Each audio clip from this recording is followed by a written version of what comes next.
Yes Papa, c'est un peu mon slogan quand je fais des séminaires. Qui était là à la Tress Live en novembre dernier? Ok, peut-être 5% de la salle. Et en fait, je suis devenu papa durant ce séminaire. Et donc, c'était assez stressant pour moi. Et d'ailleurs, vous savez, quand je fais un séminaire, j'ai toujours la boule au ventre, j'ai toujours limite envie de vomir la semaine avant, tellement c'est du stress. Cette fois-ci, ça a été parce que je me suis dit, ma femme, elle va pas accoucher demain, donc c'est assez cool. Il y a moins de monde en plus, donc forcément, c'était plus simple. Et c'est comme ça avec l'immobilier, en fait. Quand on va faire son premier deal, on va être terrorisé. Même si c'est un simple parking à 5 000 €, on va être terrorisé parce que c'est le premier. Et mon premier deal, c'était 5 700 € à un parking en 2008. Et comme on dit dans le Val d'Oise, je flippais ma race. Quand j'ai signé ça, j'étais vraiment terrorisé. Et après, j'ai acheté de plus en plus gros. Et voilà, maintenant, acheter un bien à 100 000, 200 000, 300 000 €, ça me fait plus peur.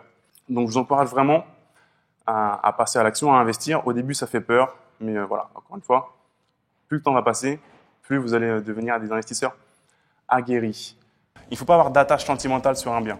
Il faut pouvoir revendre si c'est bon pour vous, bon pour votre business, bon pour votre portefeuille. Un portefeuille immobilier, c'est vivant. Il faut le faire croître, il faut le faire bouger. Et c'est comme ça que vous allez pouvoir le développer et devenir libre et éventuellement millionnaire grâce à la pierre, pas au bout de 25 ans, mais en quelques années uniquement. Donc j'invite Christophe Ménard sur scène. Vous pouvez l'applaudir. Bonjour. Merci. Je te laisse gérer. Oui, merci. La définition du marchand de biens, Cédric en a parlé tout à l'heure. Effectivement, cette définition est un petit peu floue et la frontière est un petit peu floue. Donc c'est pour cela qu'il faut faire très attention quand vous faites des opérations relativement répétitives, de ne pas vous faire requalifier. C'est-à-dire qu'au départ, vous pensez acheter sous une forme de SCI, et puis vous revendez, et puis vous en vendez un autre, etc. Et puis tout d'un coup, on vient frapper à votre porte et on vous dit « Monsieur, attendez, c'est fini là, vous avez arrêté de jouer. Maintenant, on va vous requalifier sous l'option de marchand de biens. » L'option de marchand de biens, c'est une autre fiscalité et c'est un autre type de fonctionnement. Donc c'est pour ça que c'est important de connaître un petit peu toute la démarche pour savoir dans quelle situation vous vous trouvez. On va faire une session sur la négociation et on va faire venir Michael Zonta.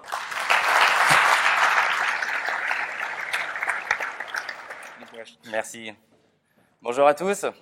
Je voudrais vous raconter une petite anecdote avant de vous parler de négociation et un petit peu plus précisément de ce que je fais au quotidien. Le téléphone sonne et c'était Cédric qui m'appelait. Moi, je le connaissais parce que Cédric, c'est une star dans son domaine et donc moi, je le connaissais déjà et lui, absolument pas. Et il me dit, écoute, Michael, je t'appelle parce que là, j'ai 4 à 5 de mes clients et aussi amis qui suivent mes conférences, qui ont acheté. Et les 3-4 derniers là, avec lesquels j'ai discuté, ils m'ont dit, écoute, ils sont passés par Michael Zonta. Et donc Cédric, il prend son téléphone, il m'appelle. Et ça résonne quand, sur la première partie, il dit discuter, allez chercher de l'information, apprenez. C'est ce qu'il fait typiquement quand il échange avec vous et qu'il va chercher les bons trucs et astuces. Parce que tout le monde, dans son domaine, a des trucs et astuces à communiquer aux autres pour faire des meilleures affaires. Donc on va attaquer cette fameuse session, ce qui fait mal au crâne. Et je pense que c'est la session de la journée qui va nécessiter le plus de neurones, on va dire, de votre part. Donc, je vais vous faire venir pour vous Étienne Broy, qui est d'Angers. Étienne qui est CGPI, donc conseiller en gestion de patrimoine indépendant, individuel, c'est ça, sur Angers. Donc il fait l'immeuble de rapport et il conseille également donc, sur la fiscalité. Donc vous pouvez applaudir Étienne. Et je te laisse les faux. Donc c'est un sujet assez indigeste, donc j'essaie de l'alléger au maximum. L'idée, c'est d'avoir toutes ces billes avant même de commencer votre projet immobilier.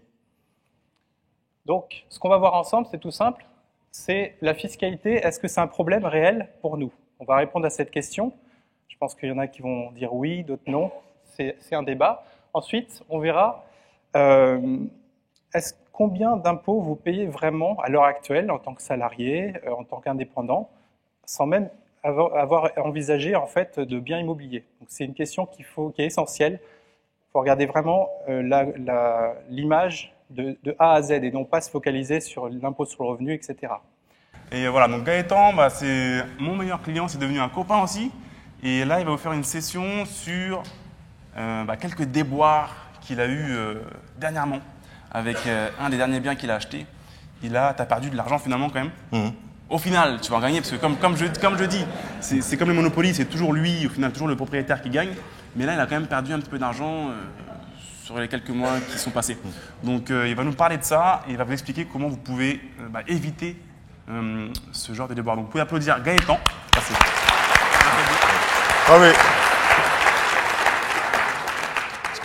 Ce que dit Cédric là, ça démontre bien que je ne suis pas son si meilleur client que ça, et son si meilleur élève que ça, comme il avait tendance à le dire souvent. L'objet de cette présentation, au fond, c'est de vous parler de l'expérience de l'abandon de chantier. On dit aussi abandon de travaux. Alors, ce n'est pas la photo de mon chantier, mais c'est une autre photo que j'ai prise sur Internet. Ce que je voudrais, c'est vous expliquer comment procéder si cela devait vous arriver. Et que, en vous expliquant les erreurs que j'ai commises et en vous expliquant ce qui m'est arrivé, eh bien, que ça ne vous arrive pas.